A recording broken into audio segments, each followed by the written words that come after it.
Ladies and gentlemen, thank you. Thank you again for being with us. I think some of you have already heard me for the third time today to talk to you, but I mean, it's a day where we have concentrated so many things, and now we have a very, let's say, interesting and cultural presentation, because thanks to Professor Attilio Scienza, who is distinguished professor of enology at the Milan University, we will copy the journey of Ulysses he has done in Italy according to Odyssea, written by Homero.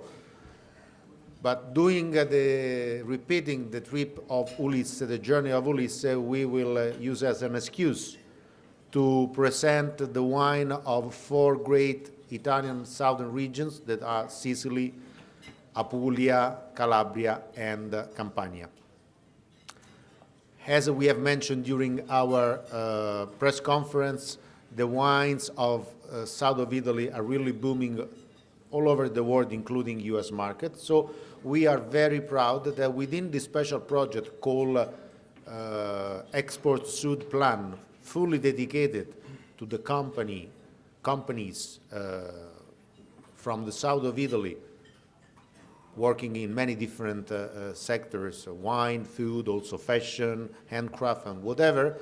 Since we are aware and we are convinced about the potentiality of south of Italy, there is this special plan promoted by the Ministry of Economic Development to support specifically the companies from this area.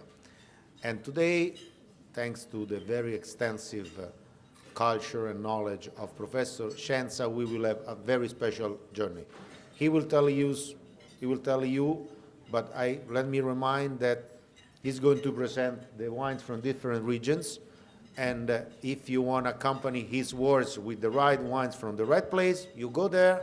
You have Sicily, Apulia, and you can accompany with white wines and red wine and follow his presentation. Thank you again, all of us, for being here, and thank you, Professor Scienza. Yes. Since he wants to be very attached to the Italian culture, he will speak Italian, and who doesn't understand Italian has to pick up the earphones. The guy is going around there, raise your hand, and they use the earphones. Enjoy.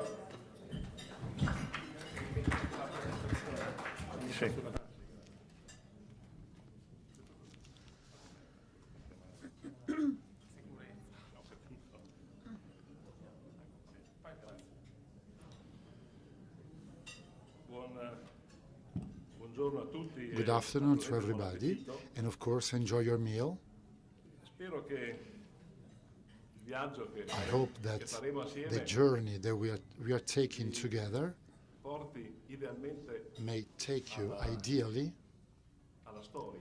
to history, the history of our country. I don't know whether it ever occurred to you.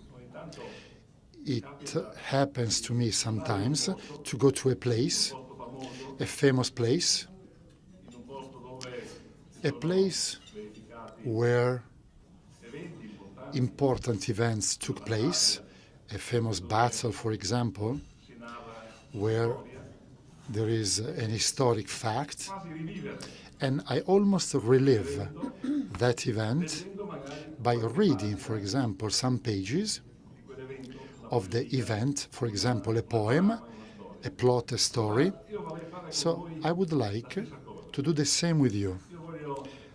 I would like to take you on a journey, an imaginary journey, to the same places that Ulysses saw 2,500 years ago, in order to allow you to relive those events by describing those places, describing the people, but above all, allowing you to feel the same emotions that Ulysses experienced while he was drinking those wines.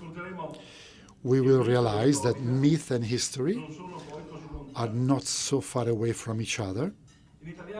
In Italy, in Italian, the word is synesthesia, the mechanism by which our brain connects, links a feeling, a piece of music, a perfume, a taste, to a pleasant moment in our life. And when we listen once again to the music, when we experience once again the perfume, the taste, in an instant we go back to that pleasant moment. I'm sure you must have experienced the taste, the perfume, the aromas of the cuisine of your mother. For example, in Italy, sauté, onion, garlic, the scent of tomato sauce. When I smell in a different place those scents, I think of my mother right away. So I hope that this tale which I'm about to tell you will have the same effect on you. I would like you to taste these wines today. They are available in this room. And as I regale you with the story of Ulysses' journey, I would like you to experience the wines, and when you experience these wines later on, you'll think of Ulysses. You remember also Italy too. Ulysses is really a contemporary character. He's the progeny of rationalism, which was the soul of the Enlightenment at the base of creativity of poets and writers alike. So rationalism is the push for Ulysses to search, to be inquisitive. So research comes from rationalism. We are all looking for the truth. We are looking for something new. So we are all the progeny of rationalism. He is also the progeny of individualism. To be able to manage on his own, to be able to overcome all difficulties which he encounters through his intelligence, his capabilities, his skills. I think his behavior describes very well the American people. The American people were, have been, and are people who have always utilized rationalism and individualism to overcome major difficulty and to create this great country. So let's start our journey, a journey which I titled Wine and Myths, Drinking Symbols.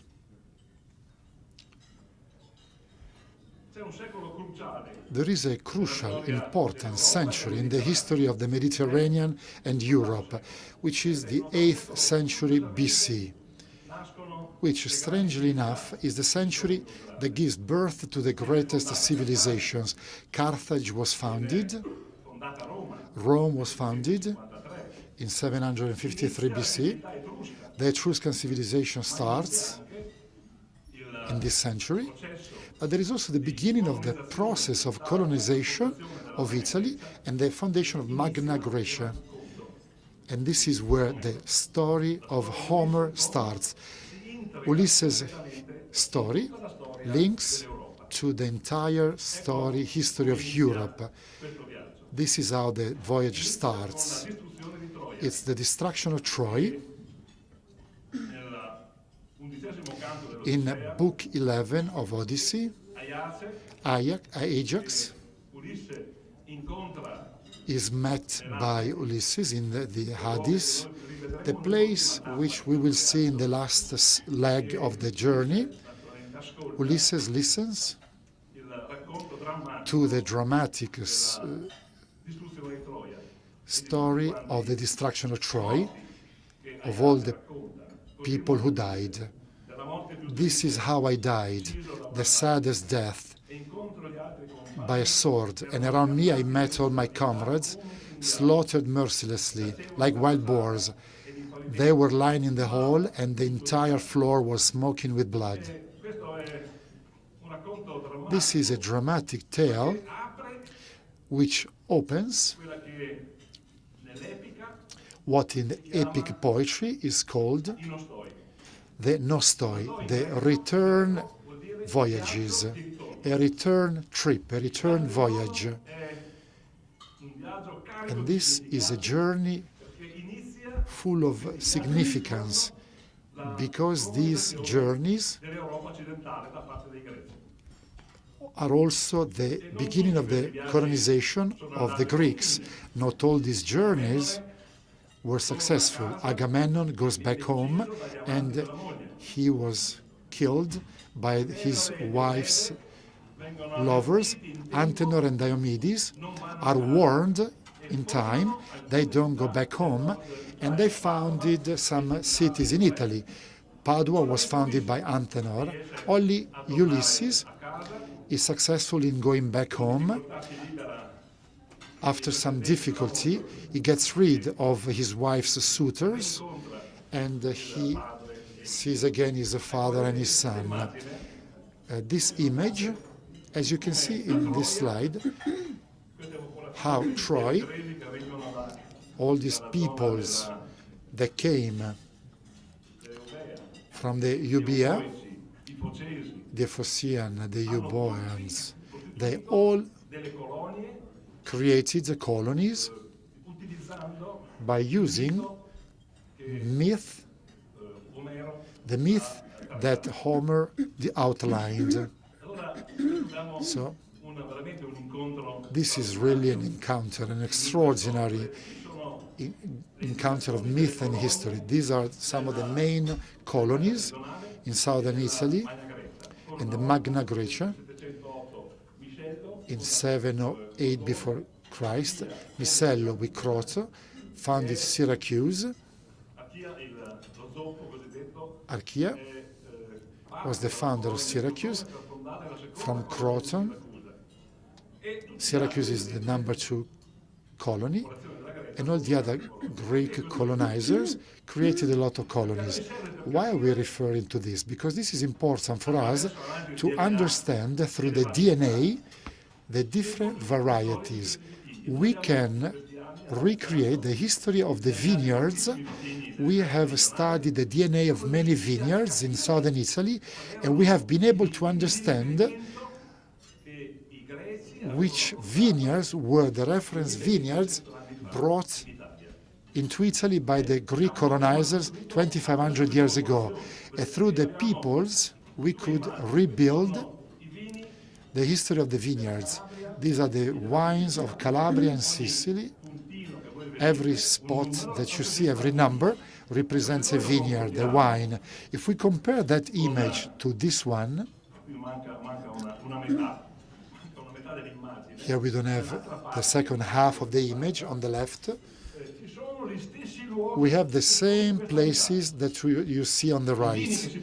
The wines still produced in Calabria, Puglia, Sicily are the same which were described by the Roman agricultural farmers in the 1st, 2nd century before and after Christ. Nothing changed, only the wine growing technique changed, but the grapes have remained the same. So, if we reconstruct, just like you reconstruct the family tree by starting from the parents at the bottom of the slide, the Sangiovese represents the starting point of many vineyards cultivated in southern Italy. You go from Aglianicone, which is the Ciliegio, a Calabrian vineyard of Montenuovo, which only has represented only by 2 plants, discovered by chance. They are part of a collection. One of the 2 plants is in California, with the Davis University, and the other plant is in Naples, Italy. These 2 plants created Sangiovese. Sangiovese is not a Toscan vine, as people think. It came to Tuscany very late through different roads, but Sangiovese, and then the father, look It's the father of many varieties. All the varieties you see in that tree are all the progeny of Sangiovese.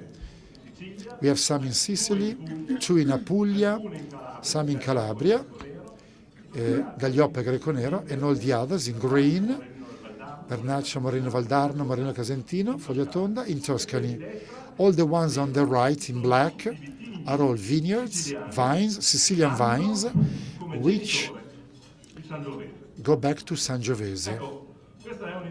This is an interesting image because in the imperial Italy, most of the crus, the famous wines, 90% of them were in southern Italy, and Campania region in particular was the most important region. The greatest wines they were drunk in Pompeii, Herculaneum, in Rome, ancient Rome, were wines from Campania. There were also wines from other regions, but Campania was the #1 region for the best wines. So we may wonder whether Homer's tale and the Odyssey are a fairy tale or if they represent reality, and they're actually reality, because in the places where we think Ulysses landed, we found traces of ceramic, Euboean ceramic. Euboea is a peninsula in the eastern part of Greece that goes down the entire Greece. It was famous because its inhabitants were major sailors. They were the only ones who were able to cross the channel dividing Euboea and Greece, even sailing with tail winds. And where the Euboeans arrived, we saw skiphos, which are wine bowls, just like in all stops during Ulysses' voyage. We found these bowls, the skiphoi. So now we can wonder, how come this coincidence? And the answer is pretty simple. When these sailors set off, without a lot of experience with the Mediterranean Sea, they were sailing inner waters between Turkey and Greece. They were not afraid, but when they had to go beyond these territories, they were really frightened. So Homer's tale was the tale that these sailors, frightened sailors, used in order to overcome their fears. Homer used to say, if all these sailors, including Ulysses, sail these waters, you can do that too. And this is the message of Odyssey. This is the strength of Odyssey, because it's a document which has opened the path for the Greek presence in the Western world. We'll stop in these places, 1, 2, 3, 4, 5. These are the legs of the voyage. We'll stop in Sicily first, in the grazing fields of sun, and then of course the famous volcano, the Etna, the meaning of the volcano, where Aeolus, the god of winds, he had this kingdom where he reigned over the winds, and then through a dramatic experience, Ulysses and his sailors crossed Scylla and Charybdis. They were buffeted on the Aeolian Islands. Aeolus gave Ulysses a vase, asking him never to open the vase. Ulysses fell asleep, and his curious sailors opened the vase, which caused a major gale to be started, and all the sailors were buffeted into the sea to Ischia, before there was a stop in Calabria. And then the voyage ends in Hades, in the kingdom of the dead, what we call hell, where he meets all the dead souls, all the ones who died during the Trojan War. And this is the description of the poet, of Homer, when Ulysses,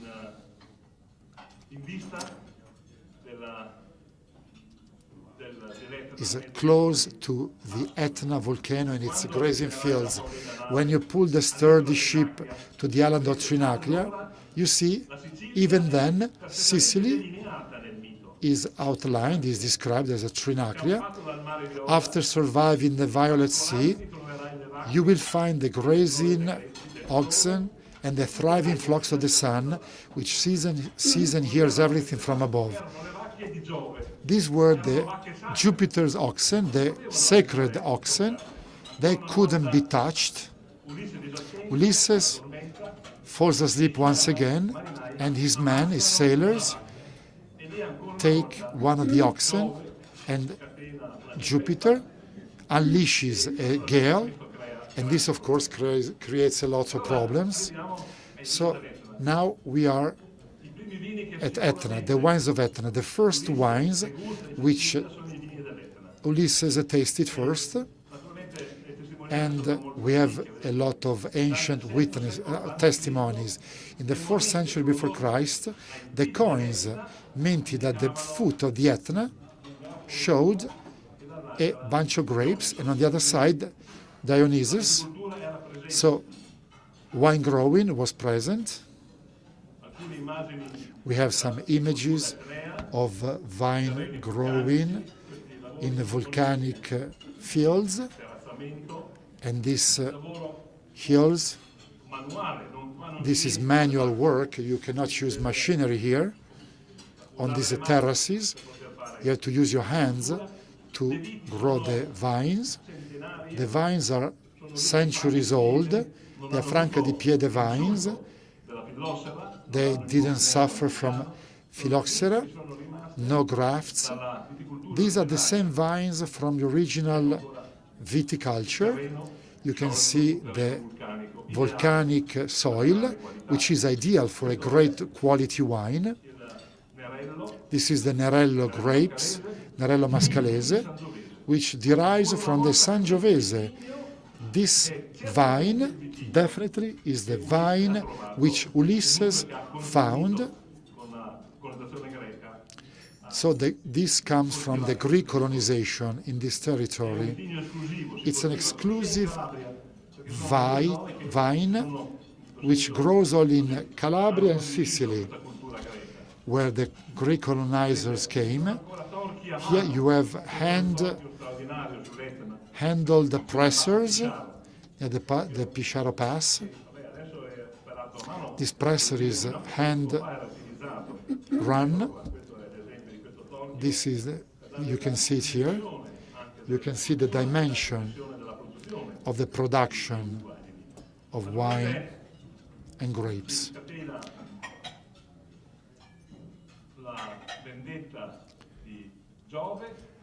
Jupiter takes his revenge, so our heroes are pushed to the Aeolian Islands. Aeolian means the islands of the wind. Here is an image. The Aeolian Islands are volcanic islands.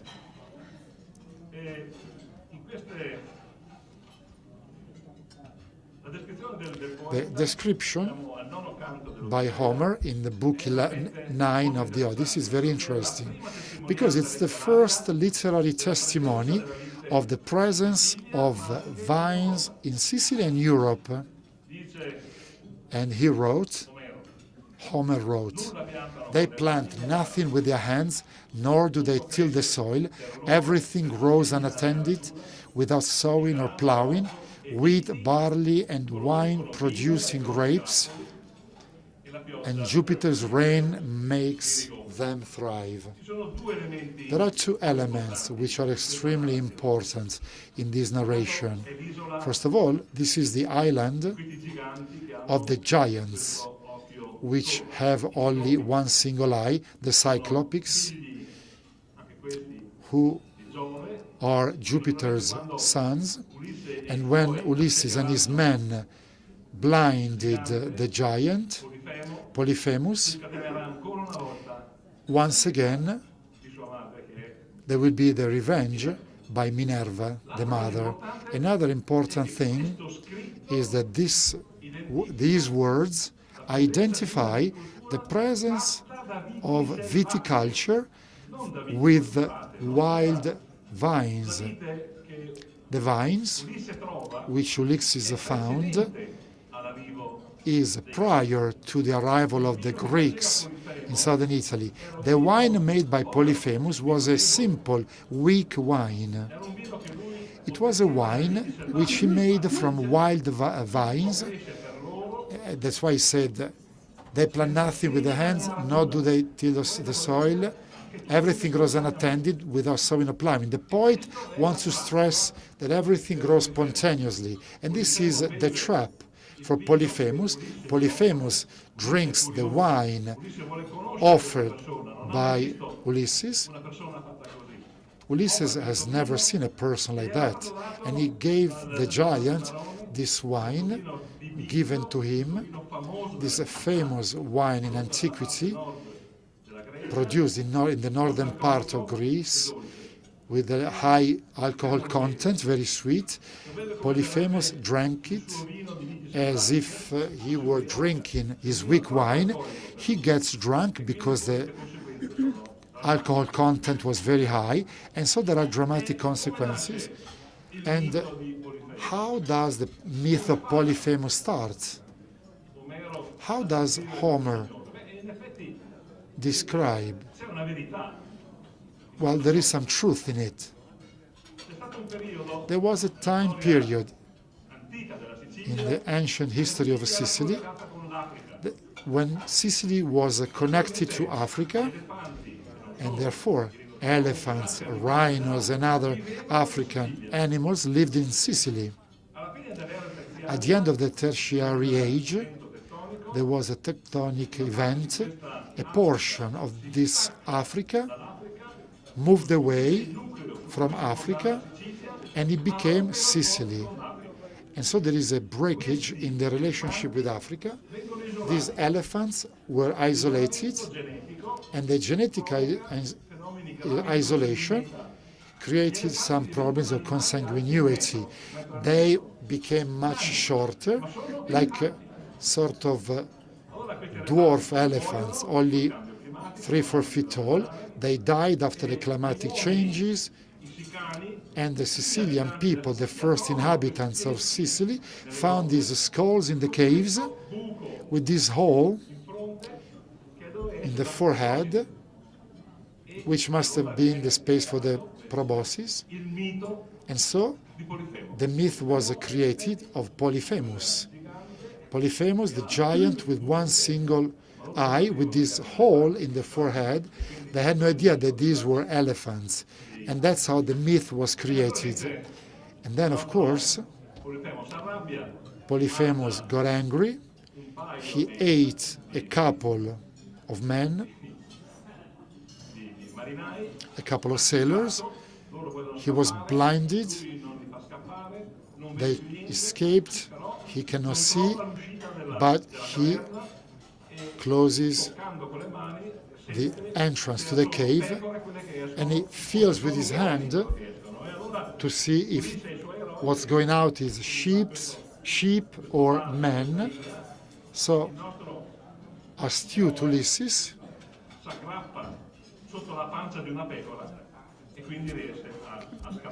goes under the belly of the sheep and can leave the cave.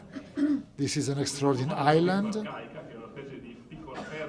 This is a sort of a pergola. It's pretty windy. This area is windy, so a lot of damages are caused. This is the bunch of Malvasia of Lipari, which is a widespread Malvasia with different names. Think of the one of Dubrovnik, Malvasia o Greco Geracio Bianco. Think of Malvasia of Bosa. Think of Malvasia from the Canary Islands and the Spanish coast. It's the same vine which spread through the Greek colonization all over these places with under different names. The grapes is dried, of course, and it originates a very aromatic wine with a great scent, a nice bouquet, very soft, great characteristics. It recalls the great wines of ancient Greece. There are still places in Calabria where wine is produced with the Hesiod's technique. Hesiod wrote in the 4th century BC a collection of poems. Times and the Works, where he explains how wine is made. And he says how long the grapes have to dry, how they have to be harvested, etc. So this technique is very interesting because the grapes are harvested in a certain way. At the same time, the grapes that get to be dried later are left to dry, and then the wine that was made previously is mixed together with the grapes that were dried up, and therefore the aroma of the fermentation is not ruined in this way.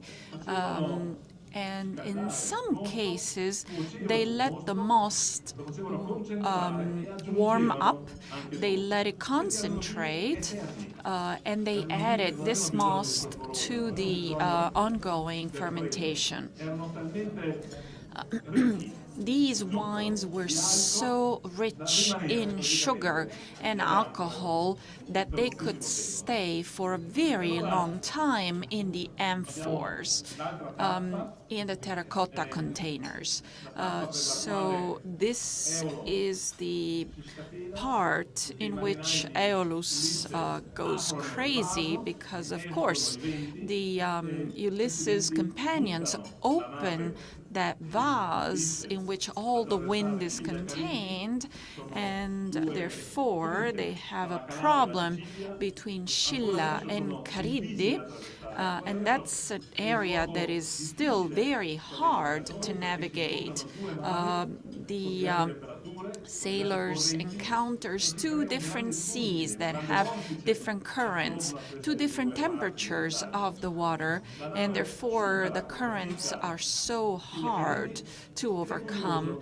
And the ship makes it. And it's curious how this ship, without a sail, can go all the way to Ischia. So how come that Ischia becomes so important for the Greek colonization in Italy from the 8th or 9th century before Christ? It's simple, because the current, if you abandoned a ship in between Calabria and Sicily, the current will take it to Ischia. It's incredible, but you get to Ischia no matter what. And so everybody would get to Ischia.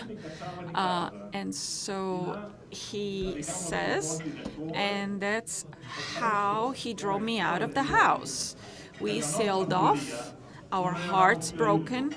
The men's spirit was flagging by our own folly. We were helpless. And you see, this is the area in which the Greek colonies were between the 8th and the 4th century before Christ. All the red dots are the locations of Greek colonies. What I indicated is a very specific location. Why very special and specific? because this was called the rectangle in which all of the vines would be evaluated, and all the best ones would be sent north. And this is an image of Calabria. This is another stop in our journey. You see this vase of the 5th century before Christ. You have Dionysus, the god of wine, and Ceres, the goddess of wheat. And you see this pinax that was found near Croton, and you see Dionysus that offers to Ceres the wine, and she holds in her hands the wheat, and this is very symbolic. It represents the two crucial elements that are the foundation of that food culture. Bread and wine. We are missing the olive oil, but the olive oil has a different route, a different journey, and it's interesting. As you can see, this shape of the vineyard. This is a sort of a sapling that gives its name to Italy. Italy was called Enotria, and people translate this word wrong as the land of wine. But Enotria comes from the names of those poles. Those poles in Greek are called enotros. Those are the poles that support the vines. And the people that cultivate that sort of vine are called enotros. Why? Because originally the vines were just on the floor and on the ground, and so the people get to Italy and they see that the vines are supported by these poles, and therefore enotros and enotria is the land where this kind of vine grows. So Italy takes its name from this kind of vineyard. And this is also the press, the wine press. You see, those are the areas where the grapes are pressed. These have been excavated in a rock, so the grapes would be taken over there. It would be pressed by feet, and then you see the must that is collected and then taken to the village to ferment. The pressing would take place where the harvest took place. It was much easier to take the must as opposed to bringing all the grapes to the village. Well, there are still hundreds of these ancient presses from the 4th and 5th century before Christ up to the Armenian presence. They go up until the 4th, 5th century of the Christian era. So there are so many of these. These presses have a very weird logic. They are all, as we can say, a development of a module. The module was a certain size, say 2 by 2 meters, and within that measurement, that size, they would calculate how many grapes could be pressed in that. So if the vineyard grew, then the module would be multiplied, and that was the way to calculate how many grapes were being pressed.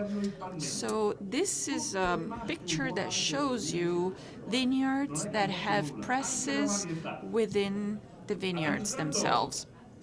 So nothing has changed. If you analyze the DNA of Ansonic, we found out that the two parents come from the Greek islands, the Rhoditis and the Sideritis. So we still have the traces of that trip that the Greeks took at that time. And you see here all of the wines of Calabria between IGT and DOC. There's 22 of them, and you see all of these existed already 2,000 years ago with the very same names that we're still using today. So you see some of the pictures of this area. You see how difficult it is to cultivate this land. This is Gaglioppo. Again, in its name, this kind of grape shows its own origin, because Gaglioppo means grape that has a beautiful foot.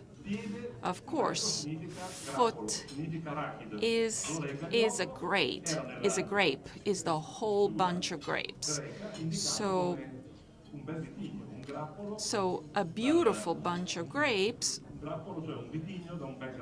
So it was a vine that would have a beautiful bunch of grapes.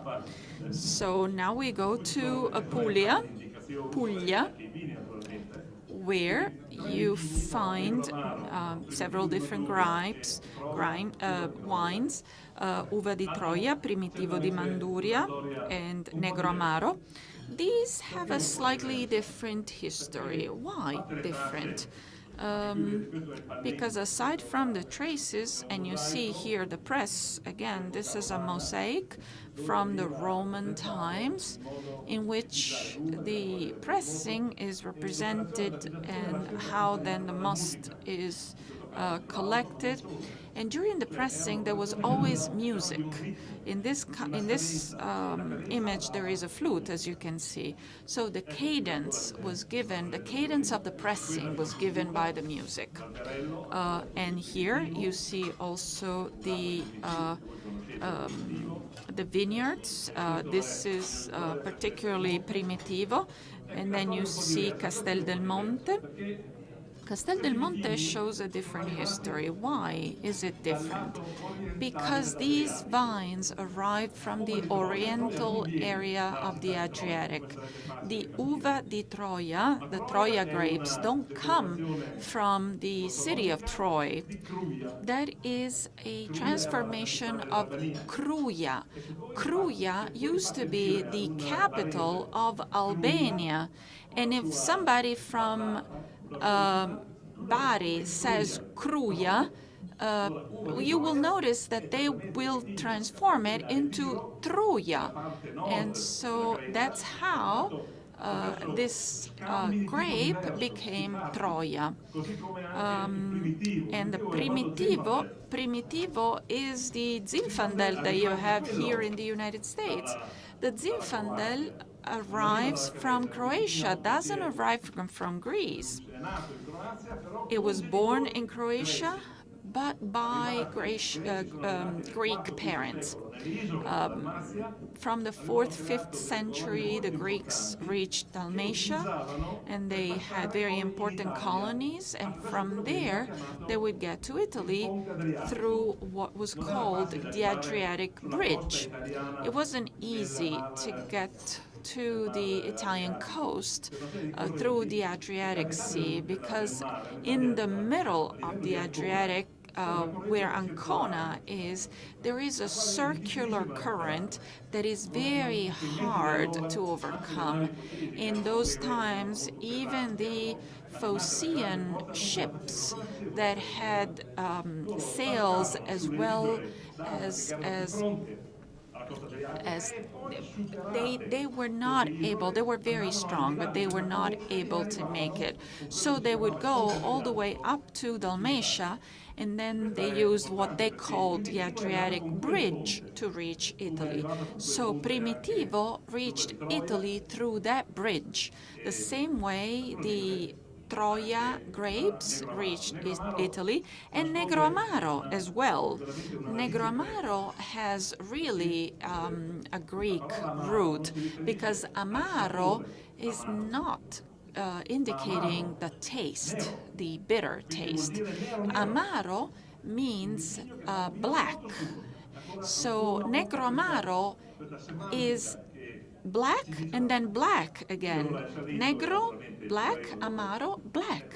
So it's a really black wine. And now you can see other images, and then this extraordinary stop in the land of death, of the deads.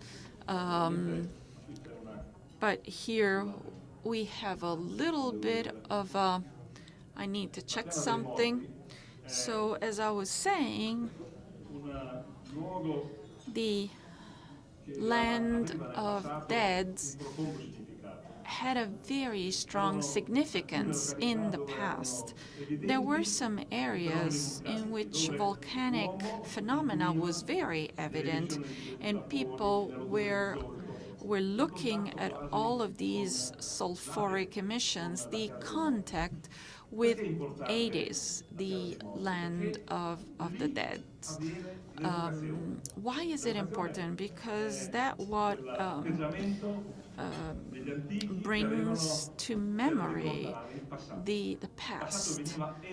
So the past would be brought back through this contact with the souls of the dead, because in that contact, the soul of the dead person was truthful. It would not hide the truth any longer, and therefore the truth comes from the meeting of Ulysses with those souls. And that's how he remembers the last battle in Troy. That's a torment. Ulysses knows that he was responsible for the battle that brought victory to the Greeks, but also provoked a massacre. So all the souls snatched by death, young women, men, old men who suffered a lot, girls whose hearts were new to grief, and many were there torn by brazen spears, slain in battle with their bloody arms.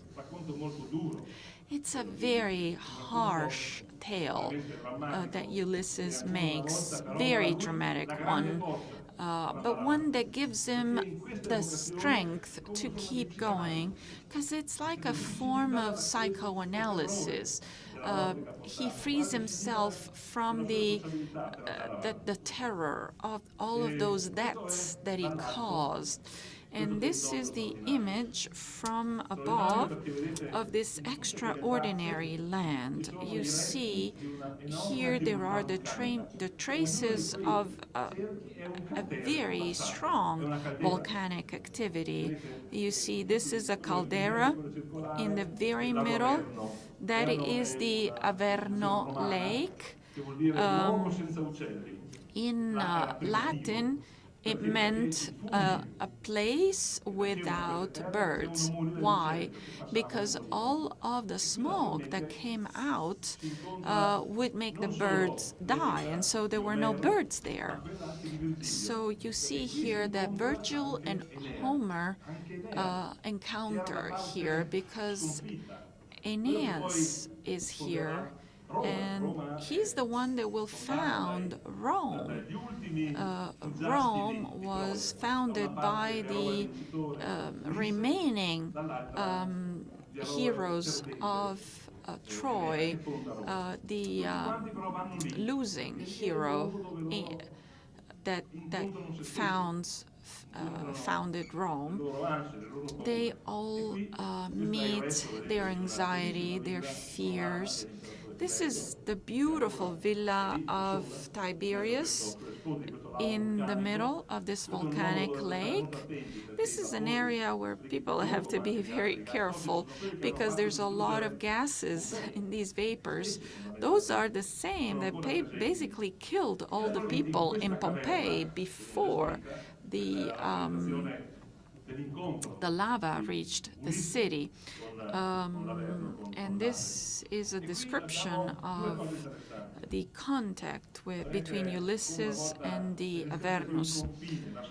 And this shows a border between the Etruscan and the Greek influences, and it shows us the two roots of agriculture. In Campania, most of the population was of Greek origin, but the borderline with Etruria was north of Campania, approximately where Capua is now, the area of Caserta. Why Etruscans were there? They had two roles. One was that of controlling the territory in order to prevent the Greeks to reach Etruria.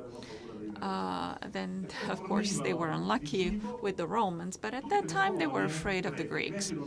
And then, of course, the Etruscans were providing food to all of the Greek colonies, because the Greeks were not good at cultivating land. So they were doing two different things on two different kinds of soils.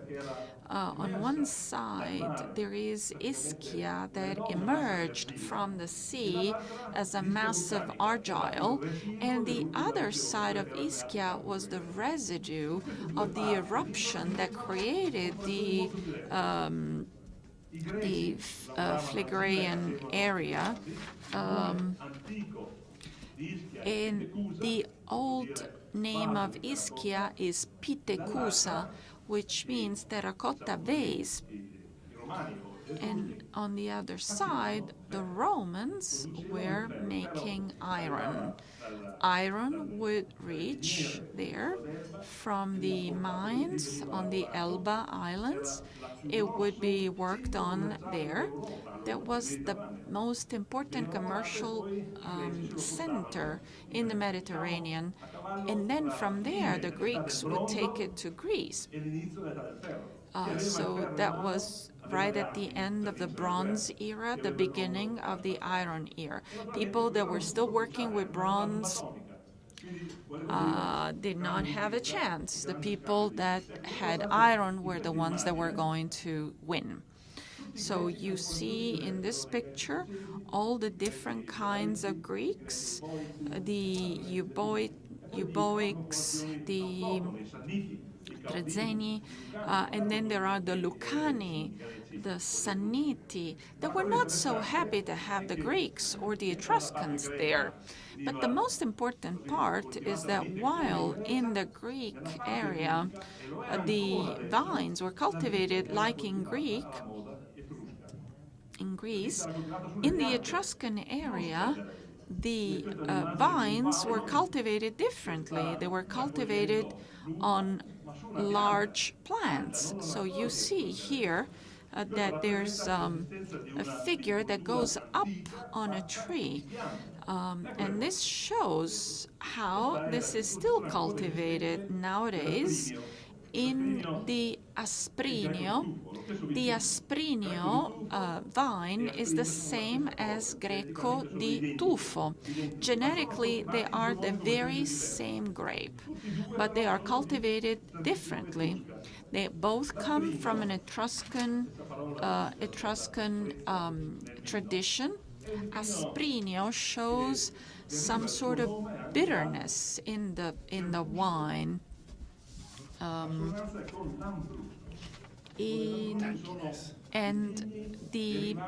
then also Lambrusco, for instance, those are the vines that derived from the domestication of the wild grapes by the Etruscans.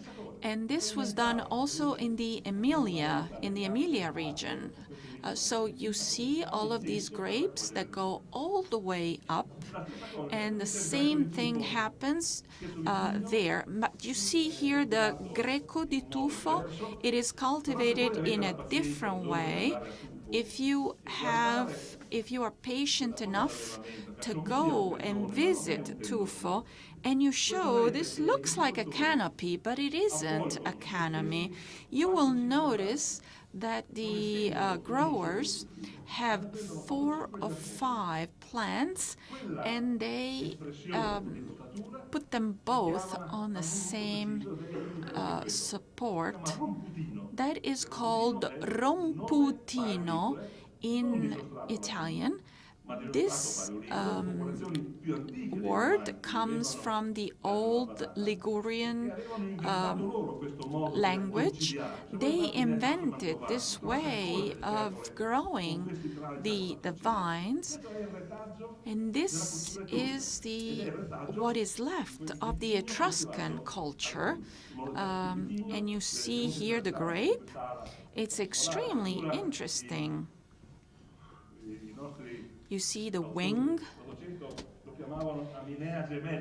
They called it the twin soul because this wing of the bunch of grape is not another grape. It's not another bunch of grape. It's the same bunch of grape, but it looks like there's 2 different bunches of grape, and therefore they call them twin souls. This is a vineyard that the Feudi di San Gregorio saved from destruction. It became an archaeological park site. You see these plants, you see the proportion. These plants are 200 or 300 years old. We don't know exactly. And we call them patriarchs because of their history. But the most important thing is that in the DNA of these plants that we all thought was just Aglianico, there is a lot more. But there is also Shiraz, but not what we now call Shiraz. It's the grape that became Shiraz in France, that is a relative of Teroldego. Now we say that Shiraz is from France, but who knows what kind of journey it made before reaching France. This is a white grape that we don't know anything about. We have no connection between this and all of the others that we have in our database. This is Aglianico, which doesn't come from Hellenic, as many people believe. Aglianico comes from a Spanish word. It means plain in Spanish. So it's a grape that is cultivated on the plains, that is, it counterposes itself to the grapes that are cultivated on the hills. And so in Spanish, as you well know, the 2 L's are pronounced L. So Aglianico, that the Greeks did not use the word Hellenic. That is a much more recent word. So let's get to the island of the Sirens. You know the history. Ulysses at some point crosses the sea from Naples to Ischia and meets the Sirens. The Sirens are these women that have feet as birds. They can sing in a very melodic way, and they attract the sailors. They lure the sailors. So Ulysses was very sensible to women, and therefore he has his sailors tie him to the main mast of the ship. So his companions tie him to the mast, and and they basically charm all of those that approach them. Who encounters them unawares and listens to their voices will never return home to his wife and children, welcoming him with joy, for the sirens enchant him with their melodious song. But you see, here there is a secret, there is a mystery of this curiosity of Ulysses. He is very inquisitive. He never stops. He wants to make a new discovery, and for him the challenge of the sirens is impossible not to accept. He wants to define the destiny. This is a very beautiful mosaic that is kept in the Tunis Museum from the 4th century before Christ. One of the most beautiful mosaics in this museum. You see, our hero is tied to the mast. Incontro con questo straordinario luogo. This is the meeting with this incredible, beautiful place. Here we go back to another incredible trace which puts together myth and history once again in a tomb of a 14, 15-year-old young man. Buchner, a German archaeologist, even though he was born in Italy, in 1955 he found the traces of this kilix. Kilix is a bowl, a vase, to drink for sacrifices. You can never find the kilixes totally preserved, but they're all broken in tombs because at the end of the rites for death, at the end of the last toasts, all the vases were broken. So generally you only find pieces. So this vase, which is called Nestor's bowl, has a particular value because it contains in the upper portion the first trace of the Latin alphabet, which comes from the Chalcidian dialect.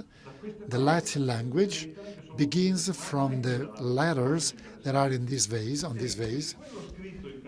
The writing in Chalcidian cites, quotes in a perfect way, a sentence from the Iliad. You see the relationship that exists between myth, the tale, the mythical tale recounted by Homer of the Trojan War, and the testimony of the Greek colonizers who brought with themselves this myth, and they took it to the places where they founded colonies. Once again, a close connection between myth and history. In Italy, we always have everywhere this encounter between myth and history. In Ischia, we have a collection of amphorae. It's a place where they used to make amphorae, and the inhabitants were quite clever because they built all the Mediterranean amphorae, but they only put inside one single wine. So they did what the Chinese do nowadays. It was a scam. They sold wine at very high prices, but it was the same wine in different amphorae. And these amphorae tell us how much history passed through Ischia. Here is the terraced viticulture, which is very expensive because it's all made by hand. In Ischia, there is a hidden border between the Greek area and the Etruscan part. It's a small path. On the one hand, on the one side, the vines are cultivated Etrurian style. On the other side, the vineyards are cultivated Greek style. So even today, 2,500 years later, the path, the small road, divides two totally different ways of cultivating the vines. Here, these are beautiful vines in Ischia, Biancolella, Forastera. Forastera means that comes from outside. Blancolella is the white grapes from Corsica. Here is the palmento and the vineyard. Here we still have the palmento. Two were in this sort of tub in the rock. The grapes were pressed. It rested there, the first pressing. The mast would fall underneath, and then some stones were put on these pressed grapes. The grapes rested for 2 days, and with the pressure, the weight, the mast would go out from a hole, and the grapes were harvested and pressed right away. This is the last leg of the journey, the voyage. It's not in Campania, but it's the southern shore of Lazio.